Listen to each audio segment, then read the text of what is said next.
Order! Order! You are an incorrigible delinquent at times.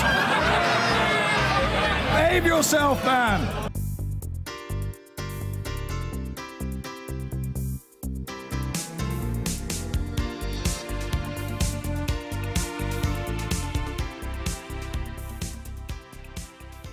So the news broke shortly after 10 o'clock last night. The Home Secretary, Amber Rudd, resigned after days of intense pressure. In her resignation letter to the Prime Minister, she explained that she had inadvertently misled the Home Affairs Select Committee over targets for removal of illegal immigrants during their questions on Windrush. She goes on to explain that she has since become aware of information provided to my office which makes mention of targets. I should have been aware of this, and I take full responsibility for the fact that I was not. In her letter of reply, the Prime Minister wrote, "I understand why you have made the decision you have made and taken responsibility for inadvertently misleading the Home Affairs Select Committee." She adds, "As a former Home Secretary myself, I appreciate the particular demands of that great office of state." Polly Toynbee, she had to go, Amber Rudd, in the end, didn't she? She had to. This wasn't just about misleading Parliament. She could have finagled her way out of that. This is about real-life cases, heartbreaking cases. As she said herself, heartbreaking, where real people have been affected. At that point, you really do have to go. I think when we saw, The Guardian first reported this, story after story after story of people who've been here for 50 years, who'd contributed so much, been invited here in the first place, ruthlessly treated by a system that said, all that matters is the targets. All that matters is, let's pick the low-hanging fruit. People who've been here forever, we know where they live, they paid their taxes, we'll go and find the old grannies and throw them out. Well, you can't have a policy that is implemented in that way on the front line. But Tom Newton-Dunn, she didn't actually go in the wake of the Windrush scandal. It was this scandal around forced removal targets that, in the end, pushed her out. Why was that? Well, absolutely. I don't think Windrush clearly is the backdrop here, which created the political drama, which she then fell into the tank trap over. But it was a simple failure to know what her department was up to that got her in the end, and something quite as substantial as not knowing that your department is carrying out deportation targets. You might think they're a good idea, you might think they're a bad idea, but not to know they're going on and to reveal your lack of knowledge, your ignorance on such a public platform, such as the Home Affairs Select Committee, I think was going to be very, very difficult for her to survive. So I think she was a bit of a mess by Friday over the weekend.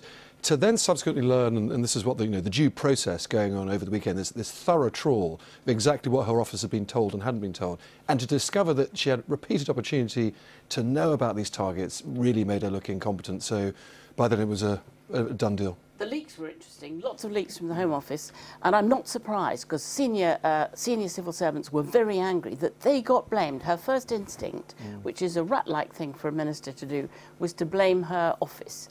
And so it's not altogether surprising that they simply leaked to the Guardian. Because she talked about it being more concerned by process rather than individuals. Yeah, but that's it. I think she's also been pretty poorly served by her officials, by her special advisors. The thing that got her, forget everything else, the thing that got her was misleading the Home Affairs Committee. Now, half an hour before she appeared before the Home Affairs Committee, there was a previous witness on saying, what about these deportation targets? Why was no one watching that from her office to then tell her, guess what, Home Secretary, you may get asked about these deportation targets. Well, it seems incredible now. Didn't Yvette Cooper do well? Wasn't her forensic questioning absolutely deadly? I think that got her. Well, Amber Rudd isn't the first Home Secretary to suffer a week of terrible headlines. But unlike some, in the end, she decided she just couldn't weather the storm. After intense criticism over the Windrush deportation row, Ms Rudd was already on the back foot, as we've been discussing, and a series of missteps in the House of Commons led her straight to the back benches. Last Wednesday, she was questioned by the Home Affairs Select Committee about the government's so-called hostile environment policy for illegal immigrants. And targets for removals, when were they set? We don't have targets for removals. So that was clear. But on Thursday, Amber Rudd was already issuing a clarification. On Friday, The Guardian published an internal Home Office memo from June 2017, which talked about a 10% increase in enforced removals, a memo Ms Rudd was personally copied into. In a Friday night tweet, she apologised for not being aware of specific removal targets. On Sunday's Andrew Marr show, Conservative Party chairman Brandon Lewis said these proposals were an ambition rather than a target. Finally, yesterday, The Guardian published in full Amber Rudd's letter to Theresa May from January 2017, where she calls an aim of a 10% increase in enforced removals ambitious but deliverable. Let's talk a little bit more about, we were already discussing it, about that Select Committee evidence. Why do you think she said she didn't think there were any targets and then had to correct it? Did she not know? Did she lie? That 10% or was she is incompetent? I think she probably didn't lie because we just had the evidence beforehand saying that, and she looked genuinely shocked and amazed. But she didn't seem to understand the difference between something like calling something an ambition. It was a bit like Henry II, who will rid me of these terrible targets, these terrible illegal immigrants. But she didn't realise that when it's taken right down to the bottom level of quite junior paid people implementing what comes up from there, they just say, I'm sorry, your manager will check you every month to see how many people you've removed, you personally, and they just go after whoever they can, regardless. Right, what about the phrase inadvertently misleading MPs? Is that really going to wash when we've now seen documentation that clearly states, in fact, a letter from Amber Rudd herself, where she calls for increasing removals of illegal immigrants by 10%? Yeah, I mean, look, the thing is an unmitigated mess. I don't buy that particular conspiracy theory for the simple reason it would have been so much easier for Amber Rudd to admit that there were deportation targets. And as I said, you know, you may agree with them, you may not with them. It is a defensible policy. I personally wouldn't defend it, but I think you can defend it. And clearly, she wouldn't be in the pickle that she was in if she had known about it and defended it. This goes back, I think, to this is really the Home Office now re-establishing its previous mantle as a truly shambolic basket case of a ministry. It was that way right up until 2010 for a good decade or two. Theresa May took it over and had this, you know, vice-like grip on it with her notorious special advisors, Nick Timothy and Fiona Hill. Remember them? And she beat up everybody, made a huge amount of enemies. I think the Home Office is now going back to type, which is a huge department taking on everything, terrorism to crime to immigration, massive, massive subjects. And personally, I really wonder whether it's just now too big. It's a lot less huge than it was. It probably should be broken up. We ought to remember that it's had a third of its civil servants have gone, and a lot of its senior people who might have been eyes and ears and watched out, people with experience to know where the danger zones are. All the way through Whitehall, these people have been stripped out, and all of these ministers are far more vulnerable than they were before due to their own austerity cuts. How exposed is Theresa May now? Very. I think very, because you can bet the Home Affairs Select Committee will call her and she will be subjected to that same forensic questioning from Yvette Cooper, who will want to know in detail what she ordered, when, what targets she set. And I think that's very difficult for her. I don't think she'll fall over it, but it'll be very embarrassing. Having deportation targets is not a resignation offence. Indeed it's not. So what matters I think is how they're she's implemented. reasonably insulated by this. I don't think the Home Affairs Committee can call her. It'd be great theatre if they could. But I think she is now, there is a firewall now here. There is a great scalp. It's happened. And I think Windrush will now begin to slowly, if but painfully, move on. Right. And the appointment of Sajid Javid as the new Home Secretary, something to cheer about? Absolutely fascinating. I really didn't expect it. And I didn't think it would be him at all. You didn't? No, I didn't expect it either, but I think it's a good choice for now because he'll be good on the Windrush issue. It's the optics. Whether he can get a grip. He didn't get much grip on his previous department, I'm not sure. Right, well, lots of questions for the Conservatives. Just as well, we've got their Deputy Chairman, James Cleverly, here. Welcome back to the Daily Politics. How much of a loss is Amber Rudd to the government? Well, of course it's a loss. Amber was very well respected. She was very well liked, very thoughtful politician who brought a huge amount of energy and humour to the role. So losing someone like her from government is always going to be a loss. That said, that is tempered in the minds of a lot of my colleagues by the appointment of Sajid Javid to the Home Office, which I think is a very, very welcome move.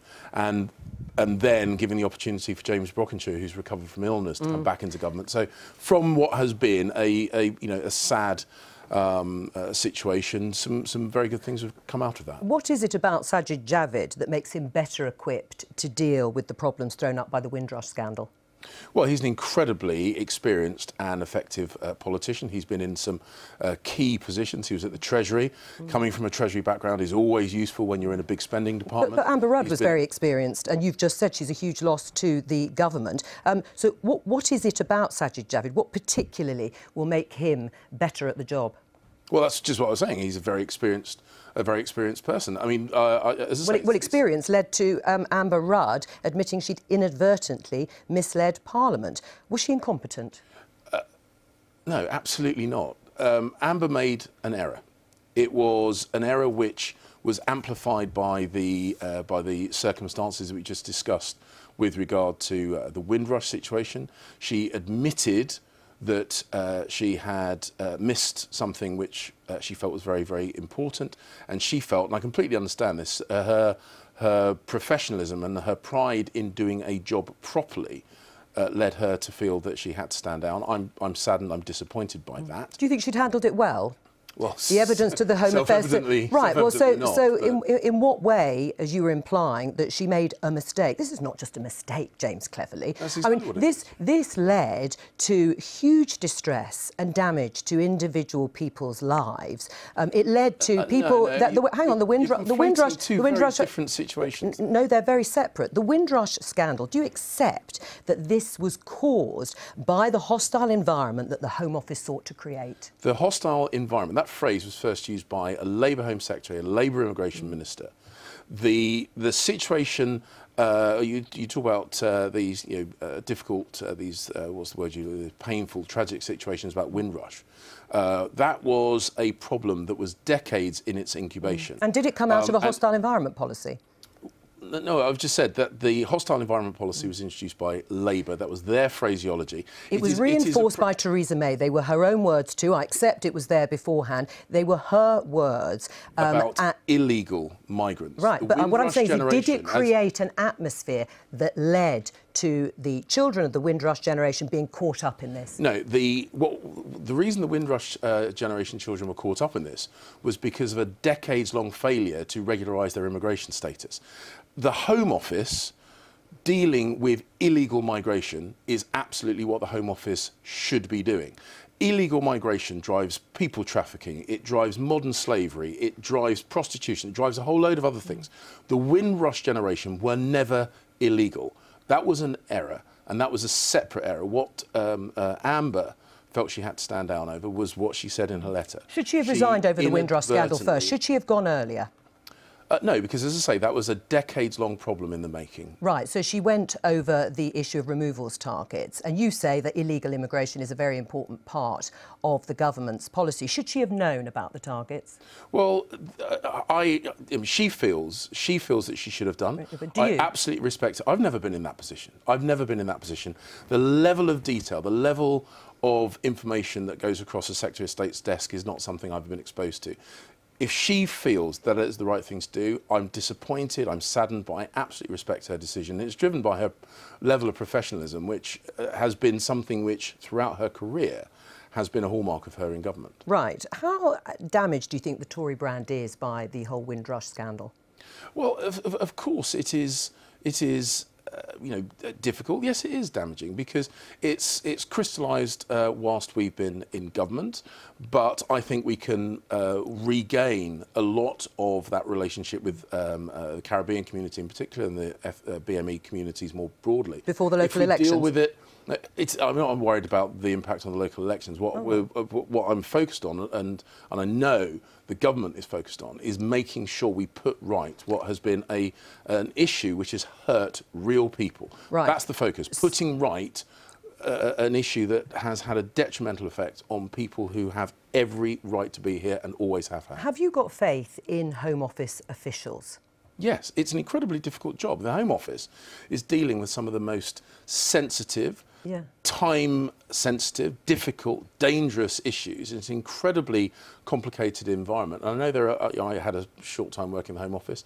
I met fantastic people, but it's a tough job. Did they let Amber Rudd down, that she didn't know the answers to those key questions in front of the Home Affairs Select Committee? You're asking me to speculate about the interrelationship between the Secretary of State and her officials, which I wasn't directly exposed to. But do you think she should have known, and she would have known if she'd been given that information by Home Office officials? You're trying to draw me to blame civil servants. I'm not going to do that. Right. So you do blame Amber Rudd, well, Amber Rudd blames herself. Right. And I respect her judgment. As I think it's a sad and disappointing situation that's happened here. I would have loved it if she would stay, because she's been hugely supportive to me on a personal level, and I know that she is an incredibly effective and hardworking minister, Secretary of State, and unfortunately in this instance, a mistake that she made, that she conceded she made, has cost her. Would you like to see her back in government soon? Yeah, I'd love to. Right. Any job in particular?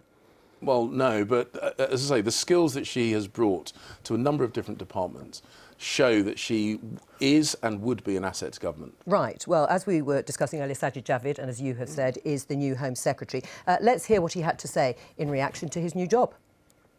We're going to have a strategy in place that does actually something the previous Home Secretary set out last week when she made a statement to Parliament as well, about making sure that we have an immigration policy that is fair, it treats people with respect and with decency, and that will be one of my most urgent tasks, to make sure that we look carefully at the policy and make sure that it achieves just that, fairness.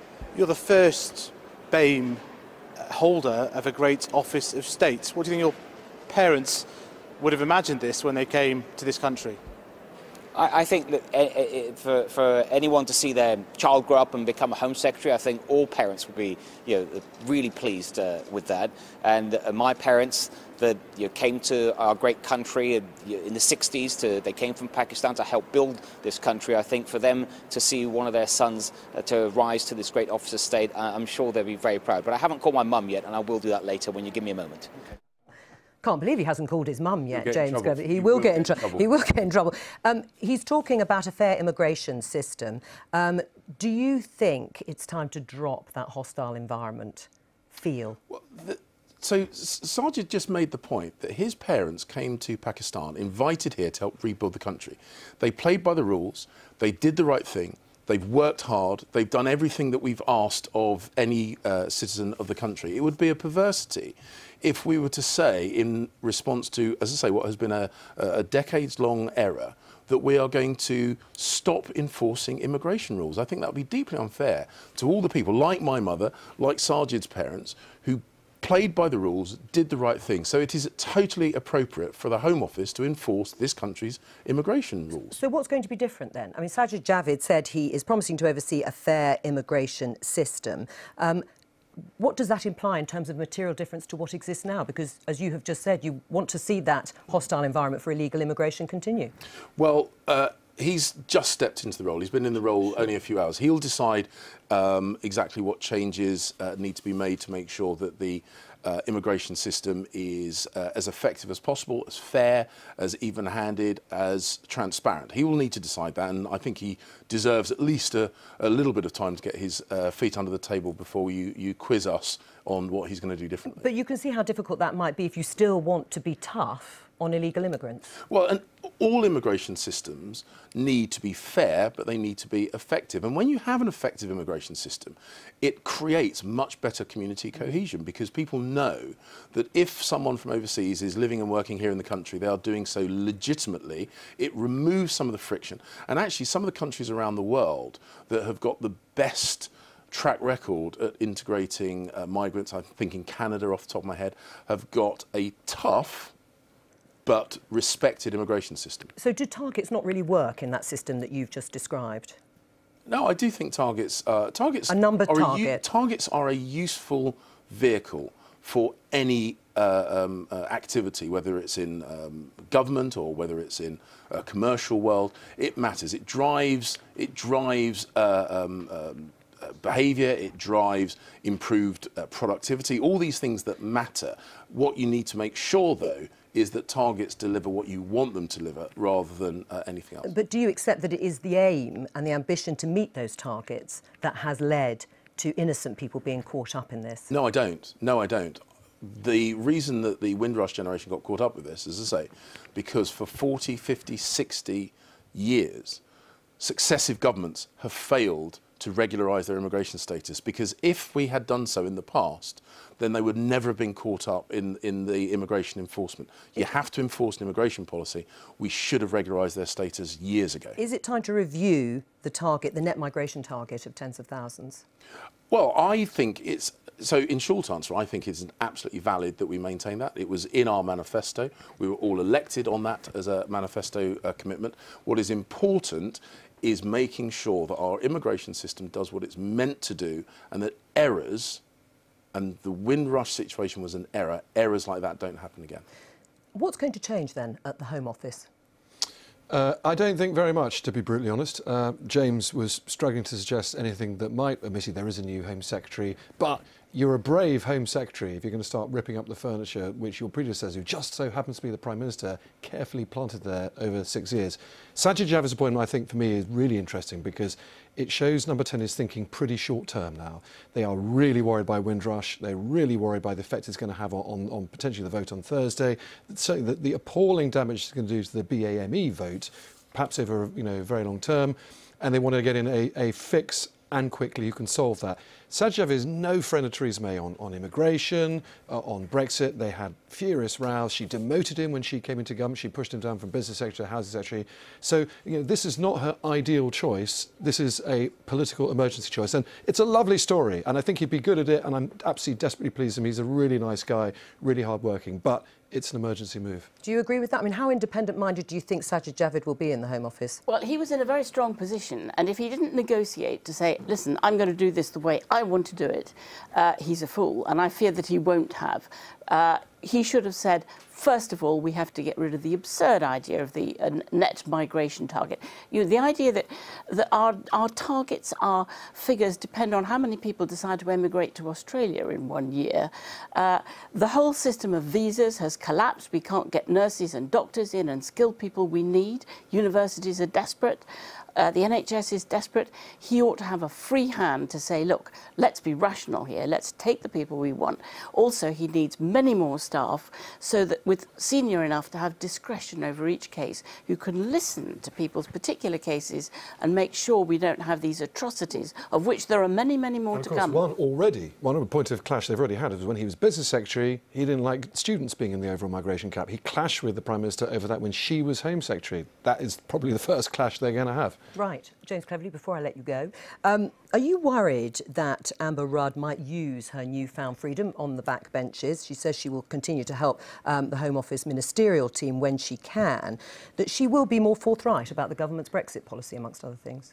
Conservative colleagues speaking their mind and deploying their intelligence is nothing to fear. That's only something to be welcomed. And it's interesting the point you're saying about Sajid's appointment. He is...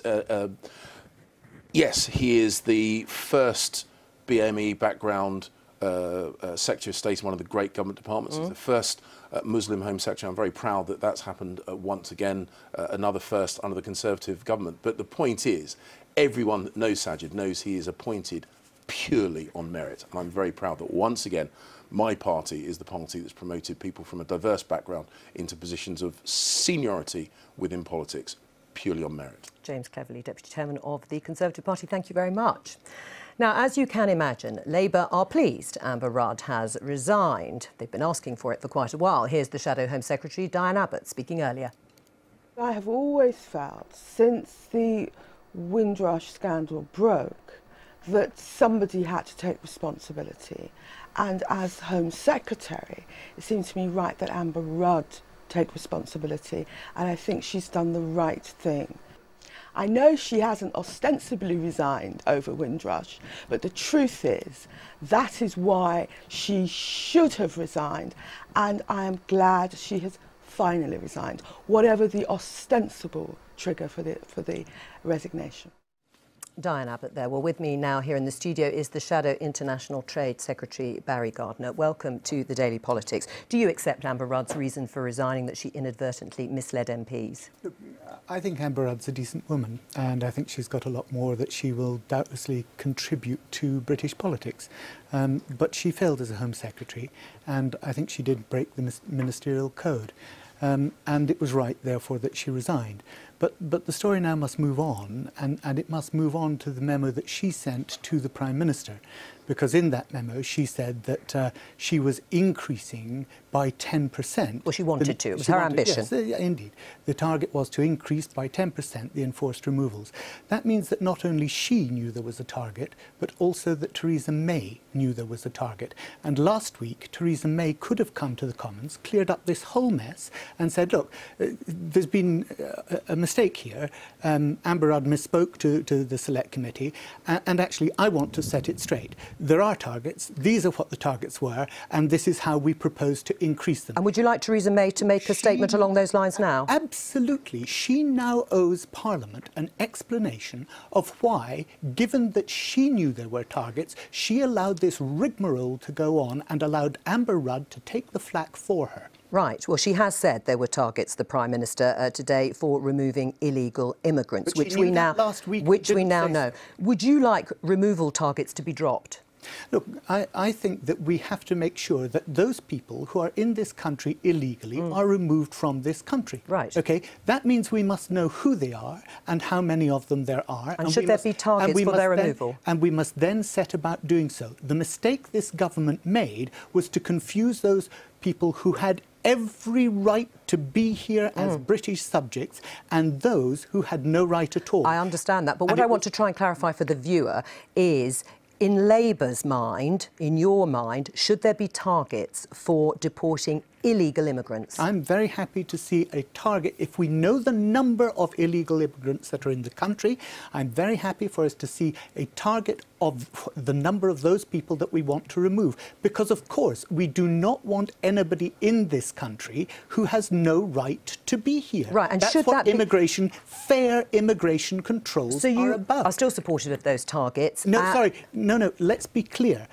You're saying those targets. Or any targets. I'm not supporting the government's targets. What I'm saying is we need to set targets that are commensurate with the problem.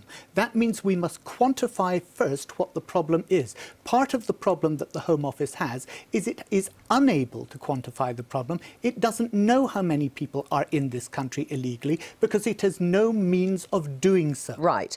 There were, of course, targets during Labour governments under Tony Blair and Gordon Brown, a clear picture during those governments of a hostile policy. In fact, those words were used by Liam Byrne at the time, and that was towards illegal immigrants, and they wanted to push up the targets for removal even further. Was that institutionally racist? Let me be clear. The change that was, I believe, institutionally racist came about in 2014 when actually the government said you now have to have documentation, knowing full well that there were many categories of people who were in this country legally, as British citizens who did not require documentation. They changed the policy and said, you must have it. And if you don't have it, you then are liable to the process of ultimately deportation. Well, you asked about Theresa May. That was what was institutionally racist, and that was under this Prime Minister when she was Home Secretary. Right. Well, you asked for Theresa May to talk about the targets for removing illegal immigrants. Let's hear what the Prime Minister had to say. When I was Home Secretary, yes, there were targets in terms of removing people from the country who are here illegally. This is important. I think if you talk to members of the public, they want to ensure that we are dealing with people who are here illegally. And I think it's only fair, not just on hard-working taxpayers, on those people who've come here legally, who are actually contributing to our society, that those who are here illegally are not able to carry on being here. Well, that was the Prime Minister. Does that reassure you? You said you're supportive of Labour targets for illegal immigrants. So there's nothing really to pick between the two of you. Jo, no, absolutely. The Prime Minister has just reinforced my point. Okay, because she admits that there were targets for people who were here illegally. But then what she did in 2014 was she removed the previous policy and said, now you have to be documented. I have a child... And was that deliberate, do you think, to catch those people from the Windrush generation? Let me just explain what was going on here. I have a child who was 12 years old, who had previously been given 2 British passports, whose father was a British citizen, who had previously been given 4 British passports. And the Home Office refused to renew the child's passport because they said they believed the grandmother was not properly documented. Right, so you think that was a deliberate policy? I know, I understand that, but freely could you just answer the question? With every right to be here. Do you think there was a deliberate policy then by Theresa May to catch the children of the Windrush generation? She wasn't trying to catch the children of the Windrush generation. She wanted to reach her targets for removing people and for net migration. That was the problem. What was driving civil servants in the Home Office were those targets, and the result of that was an inhuman treatment of people who had every right to be here. We have a situation now, Tom Newton-Dunn, where we have the former Home Secretary in the shape of Amber Rudd getting caught up with not knowing, she says, about removal targets that clearly existed, and the person before her, the now Prime Minister, Theresa May, saying, yes, there have been removal targets for illegal immigrants. Where does this leave Theresa May, the Prime Minister? I think she's reasonably well insulated by this. You know, the witch hunt has got it, not witch hunt, sorry, the pursuit of the really important story, I should say, has got its scalp, and there's a firewall there now. Theresa May, I think, would be in more trouble if Labour were able, or if anyone was able, to pin down a really hard argument why targets were a really bad thing. Barry Gardiner just did quite concerted cartwheels there to explain eventually that Labour indeed backs targets. I'm not sure whether Diane Abbott would agree with that, but perhaps we can pursue that. I mean, and that's the point, isn't it? I mean, Barry Gardiner has said perhaps not the targets, it was a numbers thing, but he does support targets for removing illegal immigrants. And so in the end, there isn't a difference there in terms of a hostile environment towards illegal immigrants. Well, I think there is a difference, because what the 2014 Immigration Act did was it produced impossible barriers deliberately to catch people out. If you say to somebody who's 20, 30, 40 years here, I want 4 documents for every single year you've been in this country, that's just a way of tripping them up regardless. So even people who have an absolute right to be here could not pass that test, were sent to Yaleswood and some deported, and they had no right to legal representation because legal aid has been taken away. It's a monstrous system. So those sorts of targets, no. Right, will it change under the helm of Sajid Javid? Do you welcome his appointment? Look, I will judge Sajid Javid on what he does. Okay. He said he's going to put the Windrush scandal right to the top of his in-tray. Yes, absolutely, and so he should. But I want to make this point. You are trying to set an equivalence between targets that were under Labour and targets that were under the Tories. Just asking about targets for removals. Yes. The point is, it's not the targets, it's the policy. And the policy was changed by the Prime Minister in 2014. And that policy then drove people through those targets in the Home Office to make inhuman decisions. Diane Abbott, at that time, challenged the policy. She said to Theresa May in the House of Commons, do you understand that by doing All right, this... so why did Labour abstain? But why did Labour abstain on that very important act? Well, the leadership of the Labour Party has changed since then, as you know. And actually, Diane Abbott, who challenged the Prime Minister by saying, look, you are doing something to get illegal migrants out of the country, fine. But do you understand the impact it's going to have on people who are here legally? And the Home Secretary at the time, Theresa May, said, yes, we've taken it into account. She hadn't. Diane was right, Theresa May was wrong, and she must now come to the Commons and answer for that mistake. Barry Gardiner, thank you. Now, let's go back to the big story of the day. On the one hand, the job of Home Secretary is a great office of state. On the other, it's usually considered the biggest poison chalice in politics. So, what does Sajid Javid have to look forward to? Well, dealing with the fallout from the Windrush scandal will be high on the agenda. He says it'll be his priority, with compensation promised and free citizenship for all who came from Commonwealth countries before 1973. We're still waiting for a new immigration bill, which will look at the borders regime for Britain after Brexit, with the government still committed to reducing net migration to under 100,000. On top of all that, there's the ongoing investigation into the Salisbury attack, rising violent crime, particularly in London, and the continuing threat from terrorism, with the threat level currently set to severe. Well, no mean task. So when it comes to handling immigration, should the new Home Secretary soften the government's stance? With me in the studio is Faiza Shaheen, who's the Director of the Centre for Labour and Social Studies, and the Conservative MP Andrew Bridgen. Welcome to both of you. Andrew Bridgen, should Sajid Javid change the approach in the Home Office and soften the stance towards immigration? No, we've got rules there. What he needs to do is change the culture. So we've got a firm but fair immigration system. I think we should be supported by the vast majority of people in this country. Illegal immigration actually undermines the immigration system, and who it undermines most are the people who play by the rules and apply legally to come to our country. You heard Barry Gardiner maybe say earlier in the programme that actually he does support some targets for the removal of illegal immigration. Do you back that?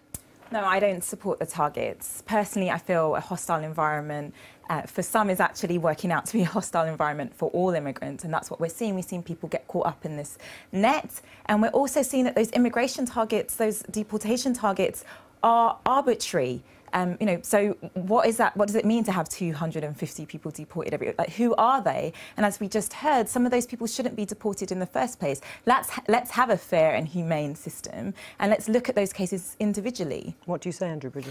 I think the problem with the Windrush, so-called Windrush scandal, is that we've got two issues conflated. We've got people who are here legally without documentation. That needs to be addressed and needs to be addressed urgently. It's not about race. I've got two constituents who are involved in this. One was of Polish parents born in Germany just after the war, came to our country. He's got no documentation. The other one is a family from New Zealand. English mother moved back in 1951. He's got no documentation. This needs to be addressed, so that then we can legitimately control illegal migration. Otherwise, these people are always going to get caught up in it. But what you actually got, this is all come to light of people without documentation, because you've actually got a government for the first time in generations who actually are dealing with illegal migration.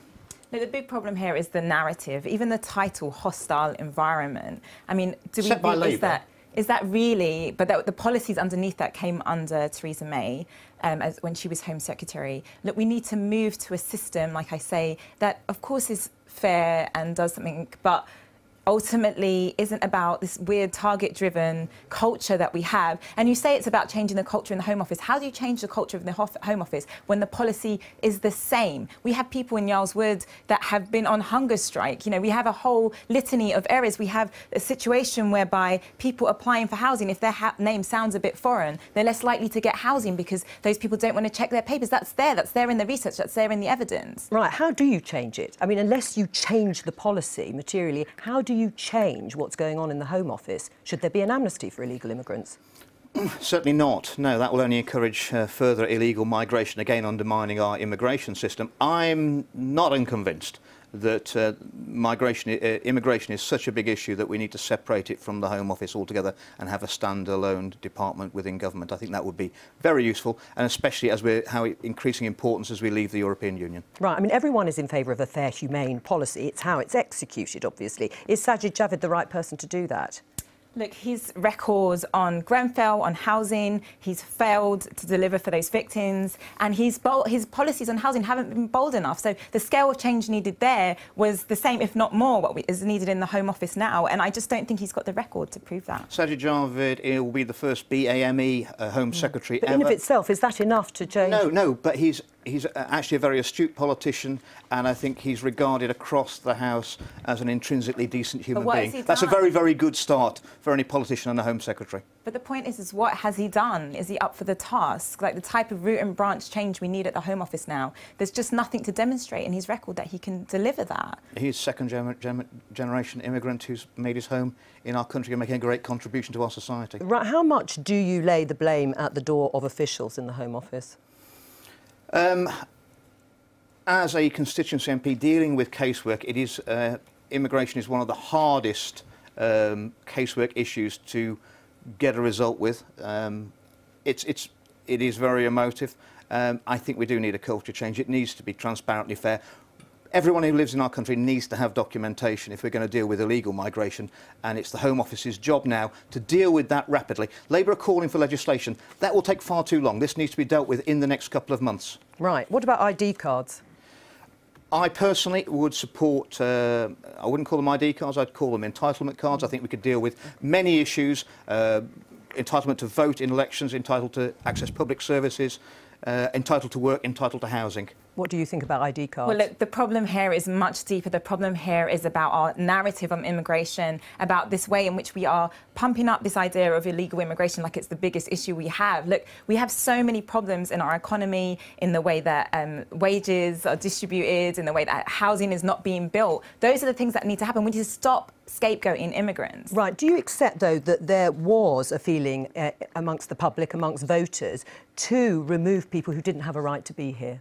Sure, but there's been a general anti-immigration narrative that has been anti-immigration, anti-illegal immigration. No, that distinction hasn't been made. The most are the legal migrants. They're undermining that system by that distinction hasn't been it. made. I'm sorry, but we could see that through what happened with the Brexit referendum. That distinction has not been made. And a lot of people end up in their legal status not because they're some horrible people and that's the way they've been pointed. Sometimes it's a mistake, and sometimes they've had, you know, hardships in getting to this country, and we need to be able to understand and empathise with those cases where it's true that those are humane reasons. Claim We've got asylum, humanity. Become an asylum seeker if that's the case. Some of them have been trafficked. Ultimately, Labour are crowing today. They think they've got a scalp. I think medium to long term, what we're actually going to see now is going to turn on the Labour Party. We're going to expose, and it doesn't matter what Barry Gardner said, it's what Diane Abbott He is a member of the front bench team for the Labour Party, and he's just declared support for deportation. They speak out of both sides of their mouths. Listen to what Diane Abbott said. She's absolutely refusing to say that Labour would deport any illegal immigrants if they were in government. And he said there should be targets. They will have an open-door immigration policy. Right, but in terms of targets, have they worked? Has the net migration target worked when successive governments have failed to meet that target? We have currently got control over only half of our migration targets because we're in the European Union.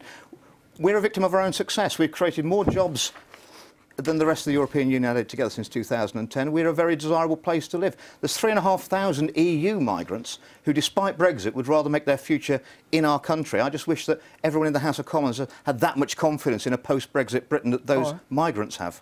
We'll have to leave it there. Thank you both very much. Because in the last few minutes, Jeremy Corbyn, the Labour leader, has been speaking, and he was asked if Amber Rudd's resignation and apology was enough. Well, Amber Rudd's been the human shield of Theresa May, and she's now gone. Theresa May now has questions to answer from the liaison committee or wherever else those questions are raised about what she actually did as Home Secretary and what she said, because she was presiding over, in her terms, the creation of a hostile environment. She's the one that sent those ad vans around London and other places. Well, I think she needs to just reflect a bit more on this. Well, our political editor, Laura Kunsberg, is here. We've heard from Theresa May. We've now heard from Jeremy Corbyn. Where are we now following the resignation of Amber Rudd and the appointment of Sajid Javid? Well, I think there are two separate issues here in a sense. I think there is a lot further to go in terms of what really has been going on in the Home Office. What has the structure been around collecting these targets, getting these numbers? Has the pressure on officials really been coming directly from ministers? Are there paper trails that lead us there? And particularly, are there paper trails that might lead us to Theresa May? And we've seen in the last few days very clearly the Home Office has got a problem with aggressive leaking against their own ministers. And not just that, there are questions too about why didn't the officials who were sitting alongside Amber Rudd at that Select Committee hearing correct her? And also, why did they not correct her, give her the full picture, tell her she was wrong before she was up in front of MPs in the Commons the next day, last Thursday? There's a second question. How radical, how different is Sajid Javid willing to be? We know when he was at the Communities Department in charge of housing, he was stopped going as far as he wanted to by Philip Hammond, who was reluctant to turn on the spending taps. How much political cover might he be given from Number 10 if he really wants to shake things up? That is also a sort of, you know, a really unknown question right now. Will Theresa May sort of surrender control of this policy? wouldn't suggest that's very likely. Well, let's take your first point about we've got a bit further to go in terms of getting to the bottom of what was going on in the Home Office. What's Labour going to push for now, then, to try and unearth more evidence? Because to some extent they were the ones who put Amber Rudd on the spot. Absolutely, and the Home Affairs Select Committee. I mean, of course, in Labour circles this morning, there's questions about, was it the Select Committee with Yvette Cooper's questioning, or was it Diane Abbott? David Lammy was obviously the foremost campaigner specifically on the Windrush questions. I think they'll probably try to keep pushing on all fronts. There's a question here about the people who've been caught up in Windrush through no fault of their own. So there'll be huge pressure on the government to deliver on the promises that they have made to those people. But I think there will be questions also about how people ended up in detention. How did that move on then to deportation? And I think how directly ministers were involved in actually trying to make things happen. But, you know, there is such a balancing act here. And this is where the two questions of what does Sajid Javid do and what was the Home Office up to relate. How to get the balance right when people say they want tough targets, but that does require pressure on officials to try to make it happen. So how does he do that? We discussed it briefly, but how does he do that? How does he differentiate himself without letting go of what seems to still be the government policy of having those deportation removal targets? With grave difficulty, not least because he was elected on the same manifesto commitment that Theresa May insisted was in the manifesto, which is the 100,000 target. And there's one more element I think that, you know, Laura didn't touch on, which is possibly even bigger than trying to sort out Windrush and the deportation mess, and that is the future immigration policy. We're just about to leave the EU in 11 months' time. There is no policy, there is no immigration plan whatsoever. That itself is a massive problem. If the Home Office can't even get on top of its current workload, how on earth is it going to sort out this huge, gaping great crevasse called the future? Right, and we're just about to get to Brexit and balance within the cabinet. Now Amber Rudd has gone, Sajid Javid coming in, and the implication was that Amber Rudd was going to perhaps have a slightly more liberal immigration policy towards EU citizens. Will that have gone? She would have tried. I think that he'll probably try too. I don't see any other way around it because they haven't got the physical capacity to do the sorts of checks on the 3.5 million here, let alone new people to come. I think we're going to see a softening, you know, force majeure, out of necessity. There's no other way. Right. Do you agree? We've only got 10 seconds or so. Do you agree with that? Worth looking at, what did he say in his previous job? He said that people who were needed by the economy could come here. I think that tells us quite a lot. Thank you very much, Laura, for coming in. Thank you for being my guests of the day throughout this programme. Dramatic developments here at Westminster. Well, that's what we've been reporting today. The Prime Minister has named Sajid Javid as the new Home Secretary, replacing Amber Rudd, who resigned last night over the Windrush scandal and deportation targets. Mr Javid has said he considers it's a great honour to be chosen, and his most urgent task will be to resolve the issues affecting the Windrush generation. It comes after Miss Rudd admitted inadvertently misleading a committee of MPs about Home Office targets for forced removals. We don't have targets for removals. But you did. I don't know what are you referring to? We've just heard from the previous evidence that the Home Office and there are regional targets for net removals. I didn't hear the testimony. I'm not sure what shape that might be in. But if you're asking me are the numbers of people we expect to be removed, that's not how we operate. Perhaps Mr Williams could clarify, are there removals targets for different regions of the enforcement team? I'm not in charge of enforcement, but not as far as I know, no. Well, joining us now from Westminster is Stephen Bush, special correspondent for New Statesman, and Dear Chakravarti, Brexit editor at the Daily Telegraph. Dear Stephen, thank you very much for joining us this afternoon. Dear, if I could firstly start with you on the issue for Amber Rudd. Was her position untenable, do you think? Become that once that very powerful select committee interview took place that you just played there. It was becoming quite difficult for her, I think, to retain her position. It was extraordinary, though, wouldn't you say, that even her chief civil servant sat there and said pretty much exactly the same thing.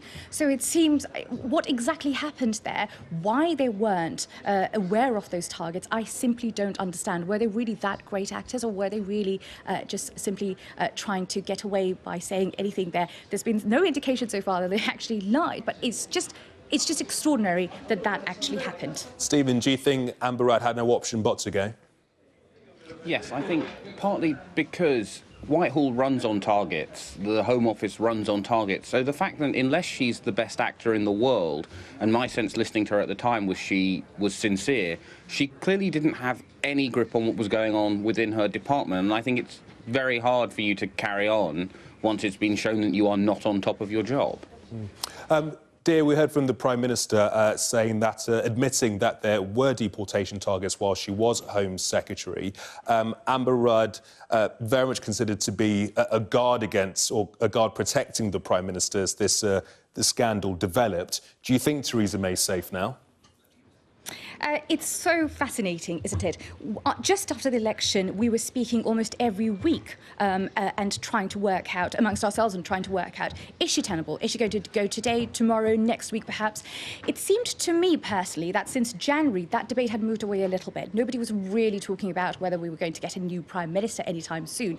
With this episode, I'm hearing it's just people are still talking about it again. So it's quite interesting, and I think quite sad for the country, actually, that we thought we were sort of moving on and we were sort of getting on with seeing a little bit of focus on government rather than all these scandals and all these failures. But it seems like Theresa May's not managed to run away from that. It's incredible that she was so involved in this whole culture of hostile environment towards illegal immigration and setting all these targets, and yet she's sort of there, and it seems like she's almost extremely lucky that she's managed to be part of this system for which Amber Rudd has now taken blame, and Theresa May remains in her position. Yeah, Stephen, Diane Abbott has told us today that all roads of responsibility lead to the Prime Minister.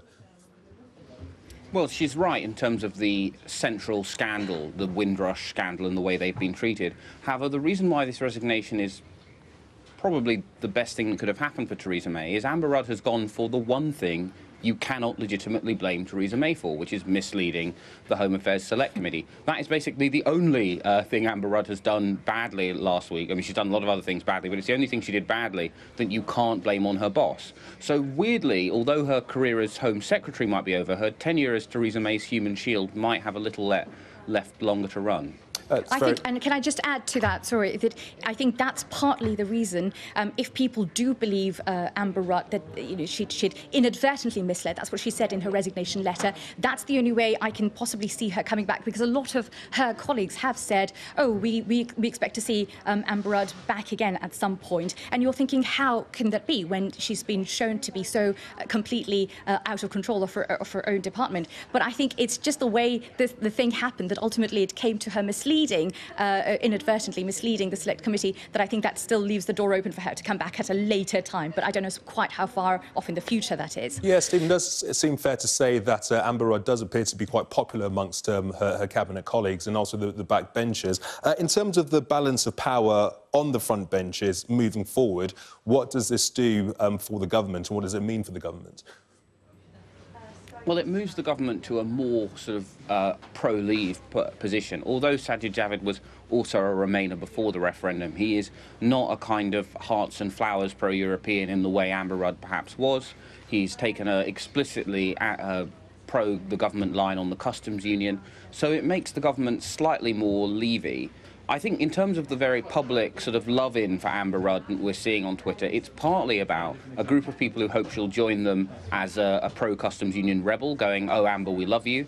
And it's partly about the government trying to go, look, hint, hint, hint, maybe if you behave yourself, you can come back. So I think that's what's really going on with that Twitter love-in. OK, dear Stephen, we're just going to pause momentarily. In the last few minutes, Jeremy Corbyn has been speaking about this matter. Let's have a listen to what he had to say. Well, Amber Rudd's been the human shield of Theresa May, and she's now gone. Theresa May now has questions to answer from the liaison committee or wherever else those questions are raised about what she actually did as Home Secretary and what she said, because she was presiding over, in her terms, the creation of a hostile environment. She's the one that sent those ad vans around London and other places. Well, I think she needs to just reflect a bit more on this. She's now apologised to the Windrush generation. She now needs very rapidly, as Prime Minister, to ensure that the compensation is put in place, the recognition is put in place, and anyone wrongly deported is immediately allowed to come back at public cost. OK, dear, let's just pick up on what Jeremy Corbyn had to say there, very much reiterating what his Shadow Home Secretary was saying, that the Prime Minister still has a lot of questions to answer. It would be really interesting to see how Jeremy Corbyn holds the Prime Minister to account on Wednesday when they see each other in Parliament again. I'd have thought that it would be quite frustrating for a lot of Corbyn supporters that it has been Corbyn who has consistently been in sometimes unpopular take of being very pro-immigration, be it legal or illegal, pro-immigration. But in the end, it was Yvette Cooper's sort of forensic questioning of Theresa May that really did deliver this resignation of Amber Rudd. And if you look at some of the stuff that Yvette Cooper has said herself in the House of Commons in the past, so it's from 2013, we have her speeches saying we need to be stronger against illegal immigration and that UKB officers should turn up in colleges and workplaces unannounced to remove illegal immigrants. I can see how it can be extremely frustrating for Corbyn and Mr. Corbyn and his supporters to see that now suddenly Yvette Cooper has become the heroine of this all, when her views in the past would have been completely opposite and quite similar to what May and Rudd perhaps hold now. Stephen, just very briefly, what direction is Sajid Javid likely to take the Home Office? Are we likely to see a softer stance when it comes to immigration? That's kind of the big unknown. We know that he was a big advocate for support for loosening restrictions on student numbers while he was at BIS.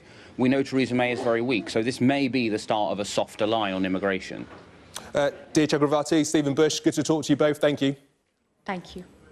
The new Home Secretary, Sajid Javid, has said his most urgent task is to help the Windrush generation.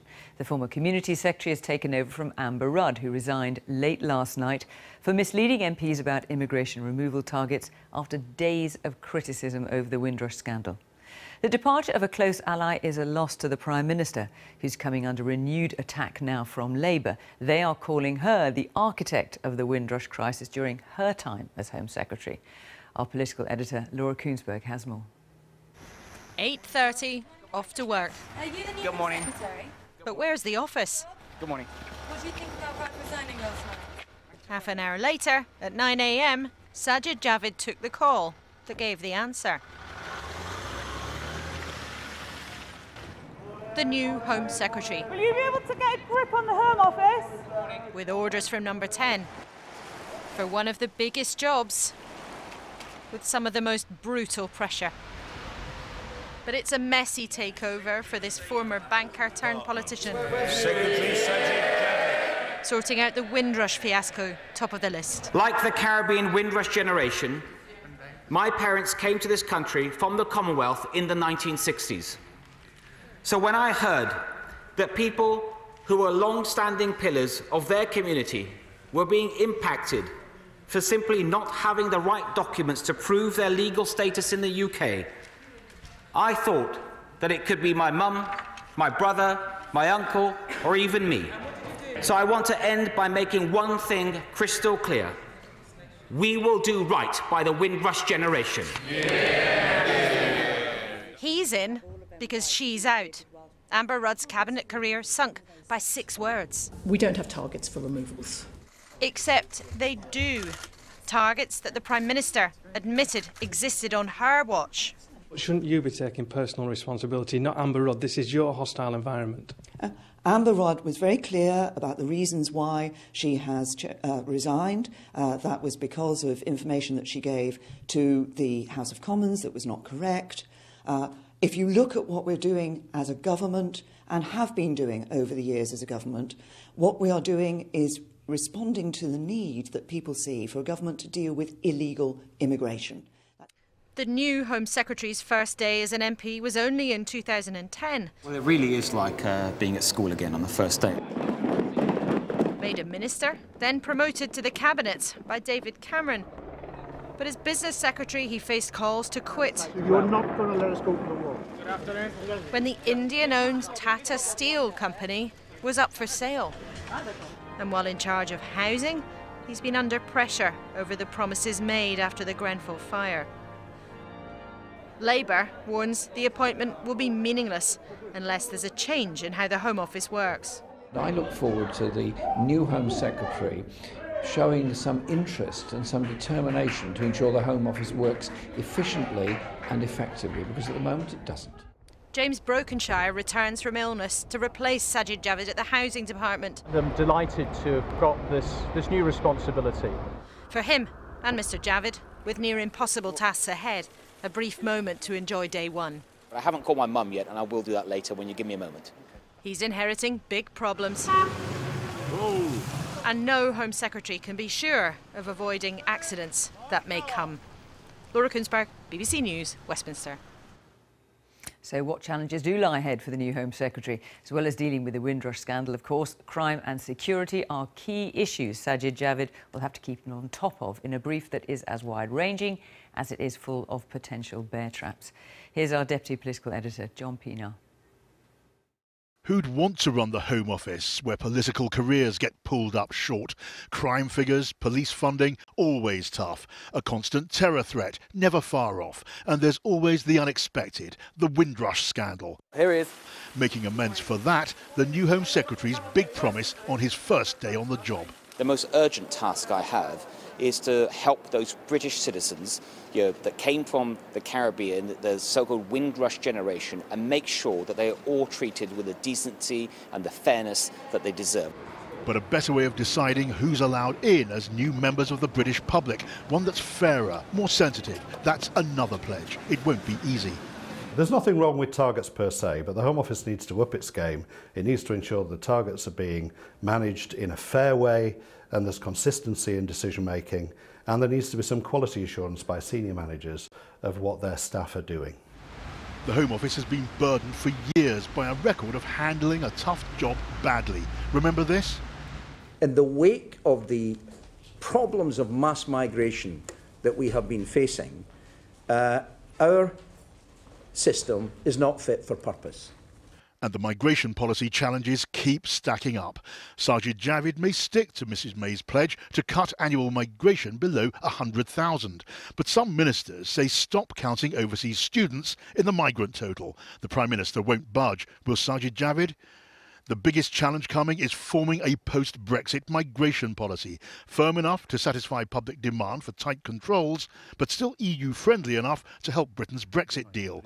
Anything could go wrong, and often does. You go to bed at night thinking everything's reasonably under control. You wake up in the morning and you hear yourself being denounced on the Today programme for some event which you've never heard of, because it's capable of producing a scandal in just about every one of its fraught responsibilities.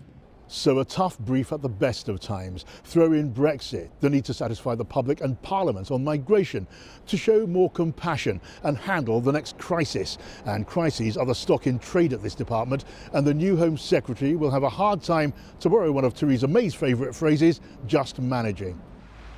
They say that which doesn't kill you or your career makes you stronger. As Amber Rudd discovered here, rising stars and glittering careers don't always end well. John Pienaar, BBC News at the Home Office.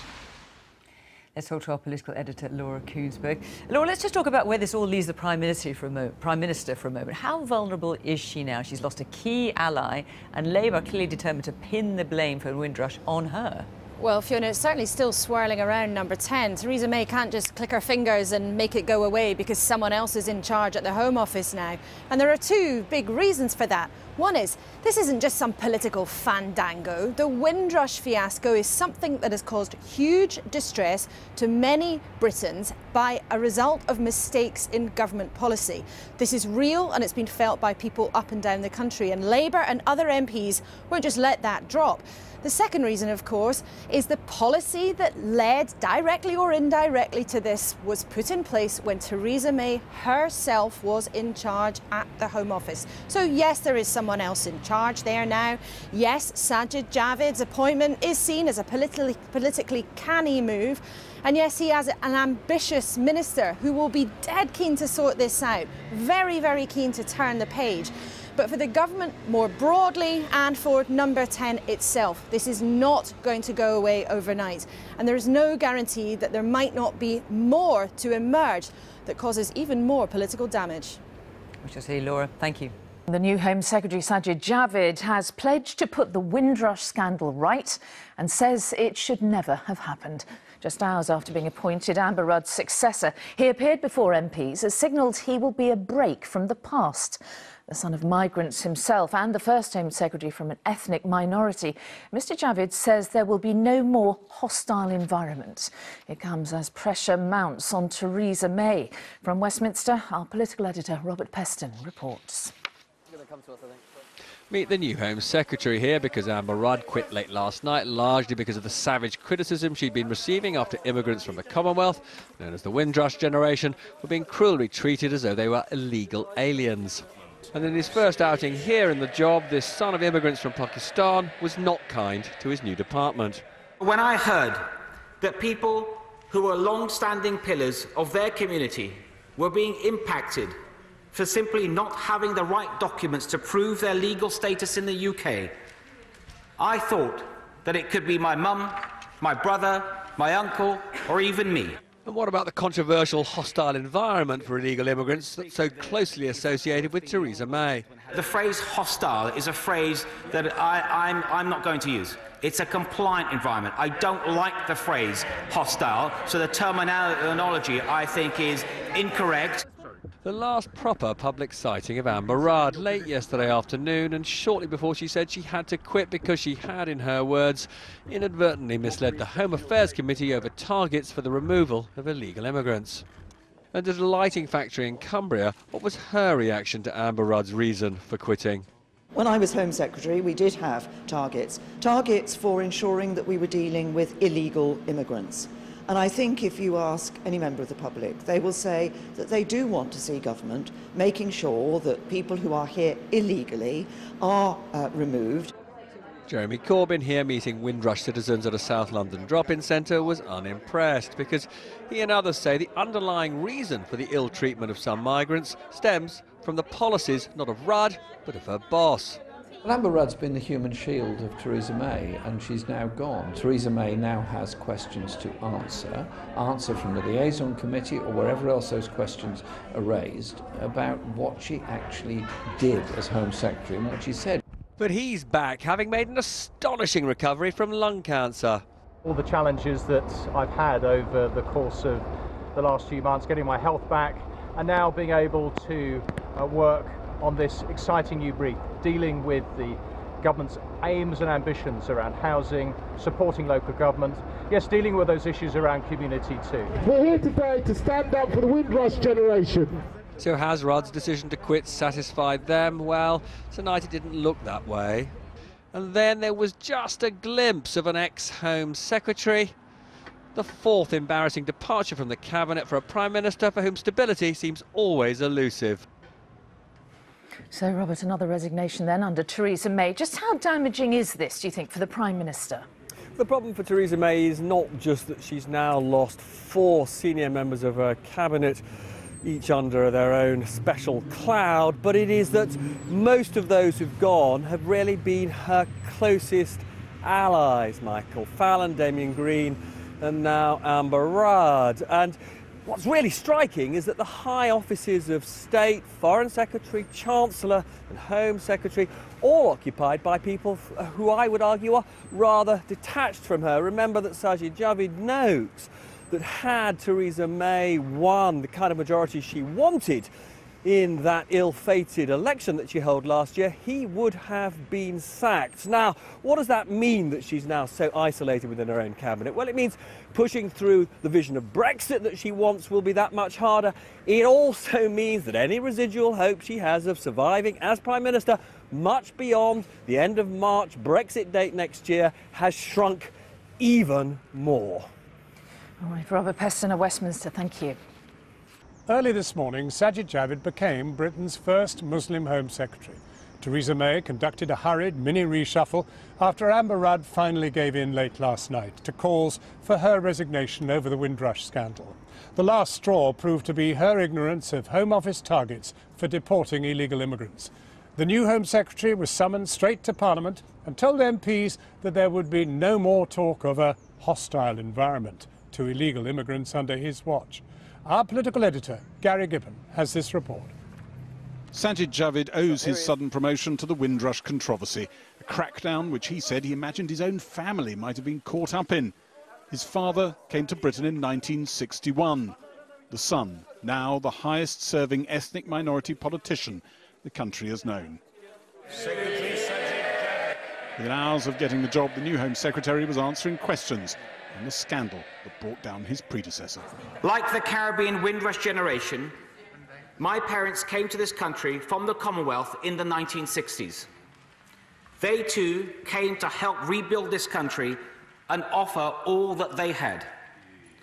So when I heard that people who were long-standing pillars of their community were being impacted for simply not having the right documents to prove their legal status in the UK, I thought that it could be my mum, my brother, my uncle, or even me.